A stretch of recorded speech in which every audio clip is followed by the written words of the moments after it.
Good morning, Bucknutters. Welcome to the Bucknuts Morning 5 here on Wednesday, November 25th, 2020. I am Dave Biddle. I am very happy to be joined by the People's Champ, Matt Baxendell. Before we delve into eating a lot of turkey tomorrow and watching a lot of football tomorrow and throughout the rest of the weekend, let's talk some Ohio State Buckeyes backs. First of all, there's so much to get into today, but I want to start with the big story, college football playoff rankings coming out last night. The Buckeyes, number 4, they're behind number 1, Alabama, number 2, Notre Dame, number 3, Clemson. I thought the Buckeyes would be number 3 and Clemson would be 4th, and frankly, they should be 3rd. The Buckeyes should, but whatever. It's irrelevant in the grand scheme. If Ohio State wins out, they're getting into CFP, and if they, get some style points against Northwestern, who got the number 8 ranking, which is actually good for Ohio State because the committee is maybe viewing Northwestern better than the voters are in the AP poll, where Northwestern is number 11. Even though I don't agree with it, Bax, I'm not bent out of shape that the Buckeyes are number 4. It's irrelevant in the grand scheme. Curious to get your thoughts on Ohio State being number 4 in the initial college football playoff rankings. I don't care that they're number 4. They've played half the games of the 2 ACC teams ahead of them. And while I think they would beat those ACC teams, the reality is it's not a big deal. Win and you're in. Win and you're in. Do I need to say it again? Win and you are in. There's no way an undefeated Ohio State team is going to be kept out of the championship playoff bracket, plain and simple. So, let's not get our panties in a wad about this one here, everybody. There are people losing their minds on Twitter. A, our defense has some notable issues right now. And B, we've played half the games. So slow our roll, win these last 3 regular season games, hopefully get the defense straight, beat a good Northwestern team that's the type of team Ohio State should fare well against because they don't have much of an offense like usual, and get into the playoff. And ideally in the playoff, you don't play Bama in the first round. If we can manage to get a 2 or 3 seed, which if Clemson and Notre Dame split, one of them's not, they're not going to have a third game between them, right? That would be hilarious, but there's no way there's a third game between them. So let's not panic about the first college football playoff rankings. If anything, I think the statistic still to this day is that whoever was number 1 in the first CFP ranking has never won the title. So cool. That means Ohio State's in a good spot. Championship.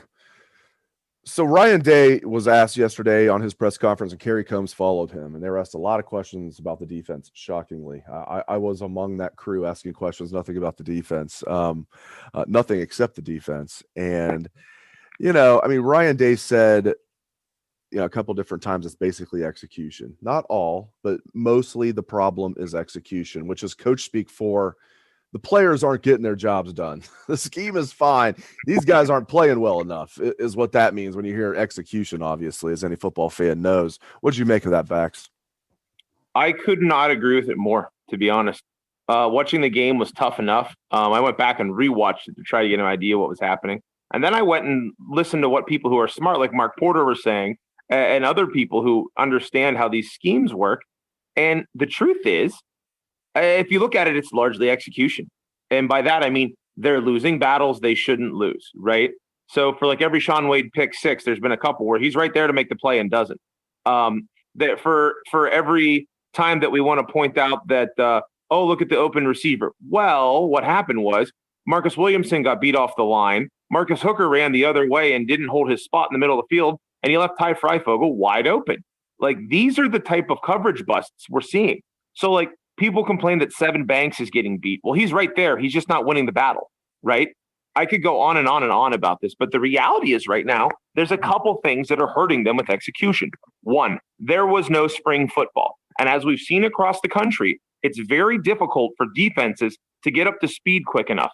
It appears that the offenses are much more inclined to come out of the gates quickly. Everywhere defenses have been having trouble.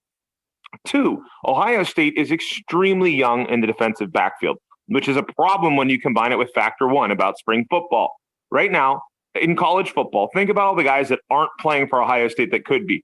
Isaiah Pryor is starting at safety for Notre Dame. He was only a 5-star safety recruit who transferred out of Ohio State because of lack of playing time because Brendan White beat him out. The same Brendan White who transferred out of Ohio State last year is now starting at Rutgers, right? And the flip side of that is you also had 2 experienced defensive backs, most notably Amir Reep, who's no longer on the team because of some criminal behavior, allegedly, right? They've not been on the team. So there's 2 more there that are not part of the team. And on top of that, Cam Brown, who was probably one of the most experienced guys they had coming into the year, tore his Achilles at Penn State. See, the people talk, the pros are about X's and O's and colleges are about the Jimmies and Joes, right? Well, we're missing a lot of Joes on the team right now. And so you've got a lot of younger guys on the field that probably wouldn't be had there not been some of this attrition, had there not been some of these losses that you've seen, right? And the reality is the execution has not been there. Banks and Wade have not been as good as advertised so far. Truth. But they've at least been in position. They're the least of my concerns. Frankly, Josh Proctor has been awesome. The guys around him have been failing. Where you're really going to have to zoom in on this is who is in the third corner spot, where you're seeing Marcus Williamson struggle. That one long touchdown, he just got beat off the line, right? That's execution. He was lined up on a guy and he got beat off the line. And then the next play, the next part of the play, what happens is Marcus Hooker doesn't recognize and pick it up, and he's off freelancing. If you expect him to be your center fielder, A, he's not athletic like his big brother to make up on some of this, and B, his instincts aren't there yet. Some of this is going to be learning curve, right? But the flip side of this is that the mistakes that Hooker's been making the last couple games, and I hate to pick on the kid because they're trying, and this isn't a personal attack like we tell people not to do, but the reality is you could directly point the finger at Hooker for 3 of those touchdowns in that game. The one play where the quarterback scrambled and Hooker's 20 yards downfield and blows his own assignment off to run up to make a tackle, leaving an open receiver, that's blatant execution failures. The long pass that Sevyn Banks gave up in the first half that led to Indiana's only touchdown, Banks hung with the guy, and when the guy turned upfield, Banks started jogging like he thought the play was over. And then he goes, oh, crap, and the ball's over his head, and then he shows his athleticism to catch him. But that's just laziness. Execution fails. So you have all these people who reflexively flash back to 2018 and want to fire Kerry Coombs because they remember how bad the secondary was and the scheme was in 2018. This isn't the same thing. We're not lining up linebackers like defensive tackles. We're not having our defensive backs not turn and look for the ball by design, right? In fact, if anything, the front seven on the defense has been really good. Like, that's the part nobody's talking about because the passing game has been so bad. But our run defense is great. How much complaining have we done about a guy like Tuff Borland, who was previously the whipping boy? Almost none, because he's been really good, even in pass coverage. It comes down to execution failures in the secondary for Ohio State, particularly in the second half the next couple of games. It's maturity and it's execution right now. And I think that's 99% of their problem. And the good news is they can fix that, whether it's changing some of these personnel or with these kids just growing up and recognizing that you're giving up a ton of points because you're not focusing and executing hard enough. Buckeyes at Illinois this Saturday, the wind tunnel in Champaign. Ohio State's favored by 28. Illinois on a 2-game winning streak. What are your thoughts and what is your prediction for this game? So my experience at the University of Illinois has been well documented on this show, on all the other Bucknuts podcasts we've ever done since I started writing, and in virtually every article where Illinois comes up. I went to the game in 2006, the week before the number 1 versus number 2 Ohio State-Michigan game when I was a student at Ohio State. Me and one of my buddies decided spur of the moment Friday night to drive over to Champaign. We didn't realize how freaking cold it gets there because it's in the middle of the prairie. The wind is whipping across you. There is literally nothing to slow it down. And so you have like a 35-degree day and it feels like 10 degrees outside. That was the game Ohio State won, something like 13-10 that year. And everybody's sitting there like, what the heck is going on? Well, the reality was you couldn't get a pass completed through that wind. That was what was going on. Luckily, it looks like it's going to be more like 50 degrees and 10-mile-an-hour wind. So if that's the case, I think it's perfect for Ohio State because, the offense right now for Ohio State passing the football is virtually unstoppable. Justin Fields had his, quote, worst game of his career last week, and he still threw for 300 yards. They counted for almost 400 total yards, and it counted for 3 touchdowns. In his 18th game, we finally had a bad one. Okay, whoop-de-doo. He's going to learn he can't throw the ball downfield into double coverage, hoping to get a touchdown on every play. He's going to learn from that. He's going to get better. No stress.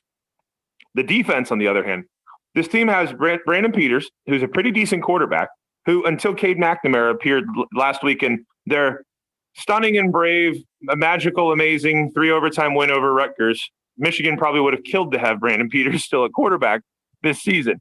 On top of that, they have a guy named Josh Imatorbhebhe who's a pretty good receiver. He'll be a challenge for Ohio State. And this isn't a great passing team, so it's one that you would think the defense should be able to, quote, get healthy against, especially with them having 2 good runners. They had 2 guys run for 100 yards last week, right? And they're not a horrible football team, right? And it's the same Illinois team, too, that also upset Wisconsin last year at Illinois. So there's enough interest there, I think, that this could be a really good game for Ohio State to start getting things right before they finish out the year with the two Michigan teams. I think Ohio State gets healthy in this one. I think you're going to see Shaun Wade have one of those games we've been waiting for from him, right? The reality is Shaun Wade hasn't been as good as I think he expected to be this year either. So having a chance to take on a guy like Amader Bebe, who's probably a late-round draft pick, is a good opportunity for Shaun Wade to show his stock, if you will. And it's going to be more difficult for Peters to be able to get the ball off against an Ohio State front four that's getting a ton of pressure. I think Ohio State's going to go out in this game. I think you're going to see them finally start playing defense a little bit more along the way that we'd like to see. And specifically, I'm talking about the secondary. I think you're going to see some personnel changes this week. And I think Ohio State's going to go out. And for the first time all year, I'm going to feel comfortable saying they cover. I've got this one 55-17. I think they're finally going to put 60 minutes together. I know I said that last week too, and for a while I was feeling good about it. When it was 35-7 in the third quarter against Indiana, damn right I was feeling good about that. And then they mailed it in the rest of the way, and Indiana played well. I think we got to give credit to Indiana. They're a good football team.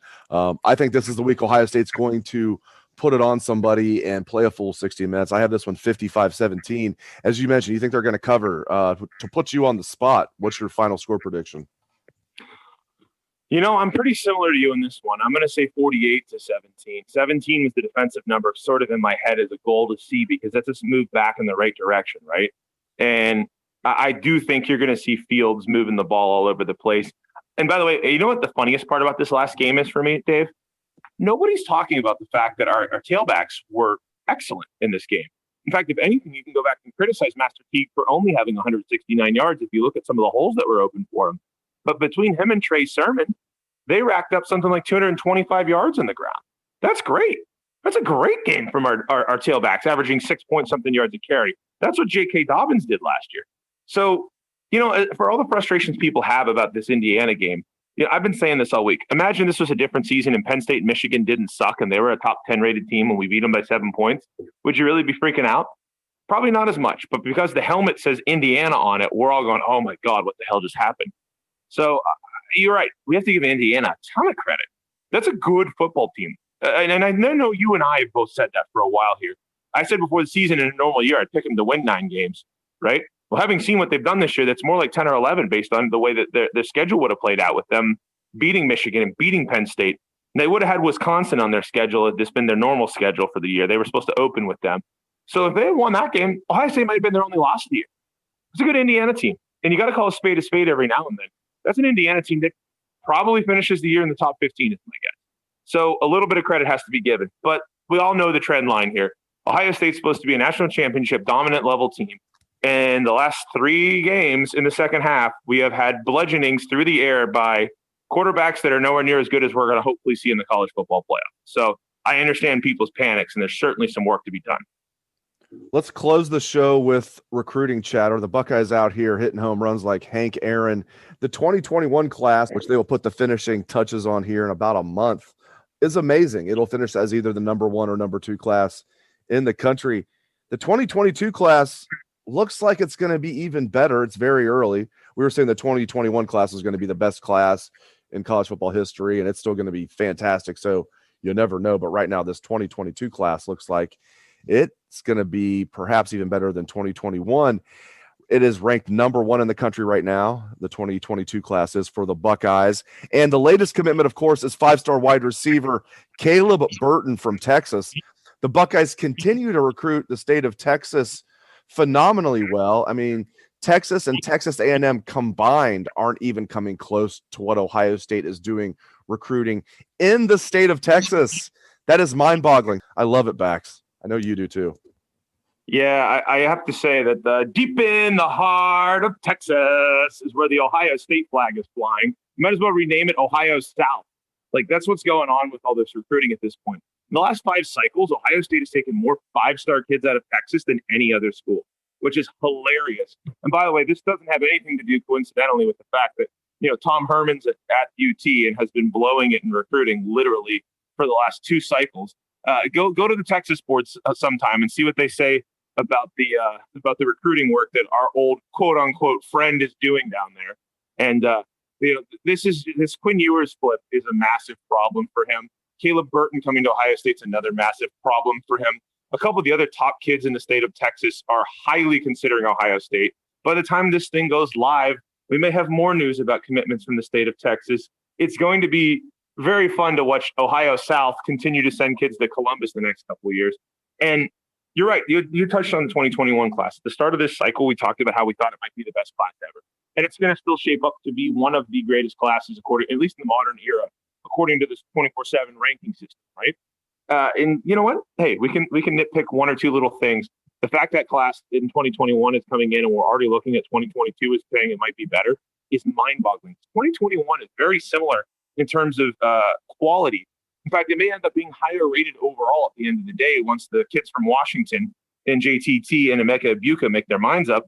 And if they end up in Columbus, it may be higher rated than the 2017 class at OSU, which, as we all know, has been sending a boatload of kids to the NFL in high draft positions. So 2022 doing what it's doing, it's like one of the, I always like to make this comparison, and there's a certain segment of people who won't get it. So forgive me if you're one of them, but whenever the NCAA video games were still out, you got into like season 3 of your dynasty or so, having one or two national championships already, and you could literally pick the top 25 kids and you'd land 18 of them. Well, right now, Ohio State is sitting on one of those classes where if you take out their 2 tight ends, which you need tight ends, and honestly, I think both these tight ends are really good prospects they have committed. Everybody else is in the top 125 in the country, and that's like 6 other kids. And they're only going to have more of them coming in. I mean, Ryan Day's big game hunting, right? Like Tom Herman is on the phone right now with Brett McMurphy trying to get him to make up more stories just to try to stop Ohio State's momentum in Ohio South right now. And it's not stopping anytime soon. So what Ohio State's doing on the recruiting trail right now, Dave, I don't know about you, but whenever Urban retired, I would never have thought our recruiting was going to get measurably better. But that's what's happening. So my only complaint is I want to see some more of these big hosses. I want to see some more linemen. Like we've got a lot, every receiver and quarterback in the country wants to come here. Let's make sure we're getting the hog mollies to match it. But we're already seeing that coming. I think we're going to see that fill in a bit here too. Let's get some of these elite tackles. Give me Zach Rice out of Virginia. Give me Sean Murphy out of Virginia. And I'm going to be really happy about where that 2022 class is. But this early on, it looks like it's going to be stupendous. Thanks to Bax. Thanks to all of you who listen to the show. Happy Thanksgiving, Bucknutters.